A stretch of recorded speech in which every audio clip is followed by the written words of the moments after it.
flanked by his Secretary of State, UN Ambassador, and National Security Advisor. President Trump is turning up the heat on North Korea for a third time this week. Late tonight, asked, is the U.S. going to war? I think you know the answer to that.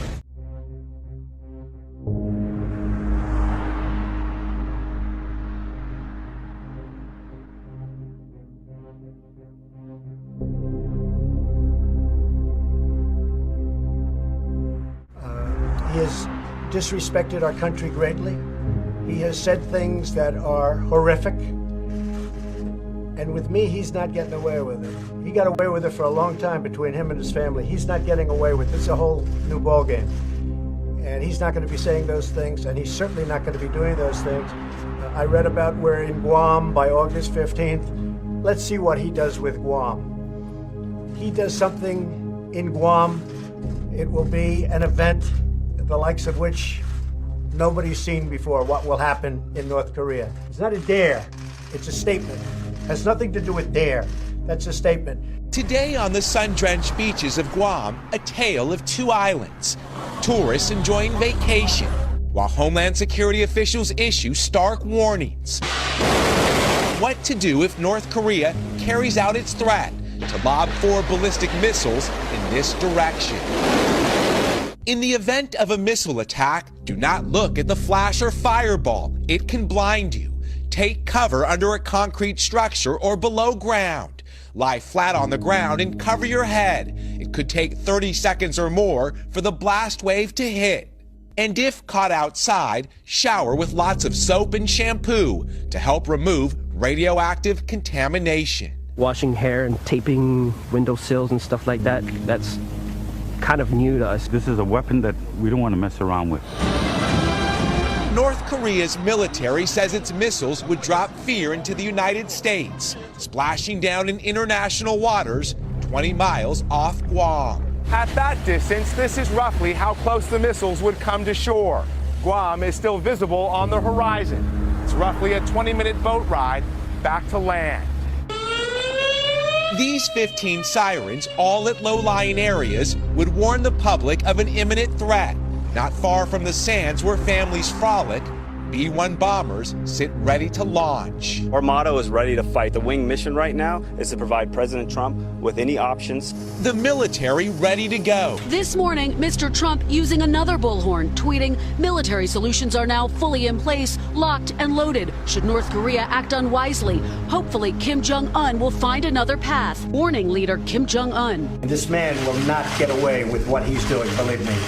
And if he utters one threat in the form of an overt threat, or if he does anything with respect to Guam or any place else that's an American territory or an American ally, he will truly regret it, and he will regret it fast. U.S. President Donald Trump has warned the Democratic People's Republic of Korea that the U.S. military is ready to deal with any missile threats. He's not going to go around threatening Guam, and he's not going to threaten the United States, and he's not going to threaten Japan, and he's not going to threaten South Korea. No, that's not a dare, as you say. That is a statement of fact. NBC's Peter Alexander pressing him. Mr. President, what do you mean by military solutions are locked and loaded as it relates to North Korea? Well, I think it's pretty obvious. We are looking at that very carefully, and I hope that they are going to fully understand the gravity of what I said, and what I said is what I mean. In terms of being locked and loaded, the U.S. military is always at a heightened state of readiness on the Korean Peninsula. Pentagon officials tell NBC News so far they haven't moved in any new military hardware and stress the region is already armed with deep penetrating missiles, B-1 bombers in Guam, Navy destroyers and submarines. The North Korean government is firing back at the president's stepped-up rhetoric, accusing the U.S. of driving the crisis to the brink of a nuclear war. Tonight, international partners from China to Germany are urging all sides to turn down the heat. The president defiant. My critics are only saying that because it's me. If somebody else uttered the exact same words that I uttered, they'd say, what a great statement, what a wonderful statement. I know that President Obama said global warming is the biggest threat. I totally disagree. I say that it's a simple one. Nuclear is our greatest threat worldwide. Not even a question, not even close. So I'd like to de-nuke the world. I would like Russia and the United States and China and Pakistan and many other countries that have nuclear weapons get rid of them. But until such time as they do, we will be the most powerful nuclear nation on Earth by far. Tonight, Guam caught in the middle, paradise in the crosshairs. Government officials say despite this startling two-page warning telling people to find safety in parking lots or bunkers, they say they should have about a 14-minute heads up if missiles were coming in this direction. Still, this was a startling read for so many headed to the beach this weekend. Lester? Yeah, pages out of the Cold War indeed. I want our nuclear arsenal, to be the biggest and the finest in the world. And we've spent a lot of money, a lot of time, and a lot of effort. And it's in tip-top shape and getting better and getting stronger. And until such time as this scourge disappears, we will be so much better and so much stronger than anybody else. And nobody, including North Korea, is going to be threatening us. North Korea has revealed further details of its plan to fire ballistic missiles into the sea near Guam. It's now specifying it will launch 4 intermediate-range missiles in the coming days. While most experts believe this is yet another bargaining chip for the regime's political gains, South Korea's military has sent out a strong warning against Pyongyang. Kwon Jang-ho starts us off. On Wednesday, Pyongyang announced it was carefully examining an operational plan to launch a ballistic missile strike in the areas around Guam. On Thursday, the North said they are seriously examining that threat. Extra details were announced on North Korean state media, saying that the plan entails launching 4 Hwasong-12 intermediate-range ballistic missiles.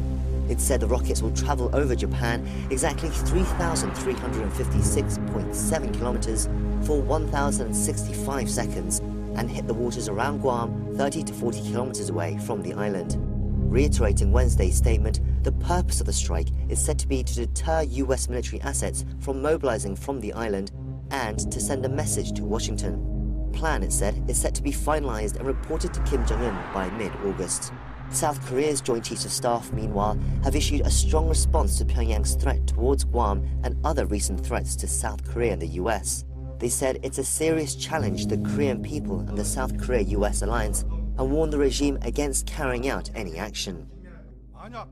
If North Korea ignores our warning and carries out this provocation, they will face strong and firm punishment from our military and the South Korean-US alliance.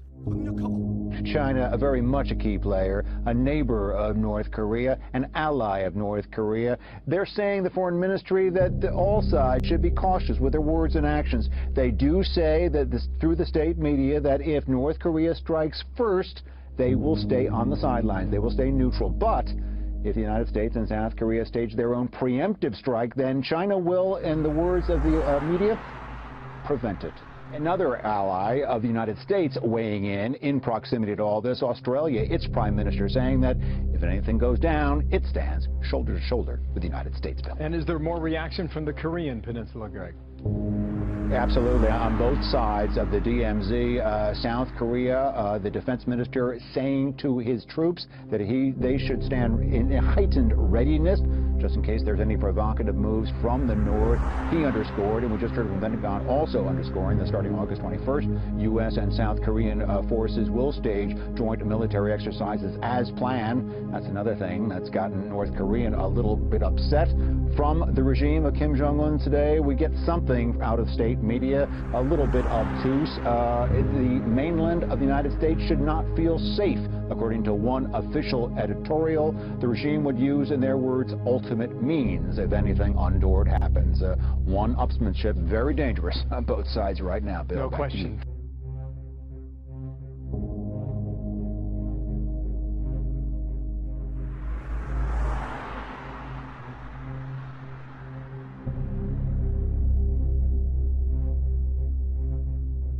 I would like to denuke the world.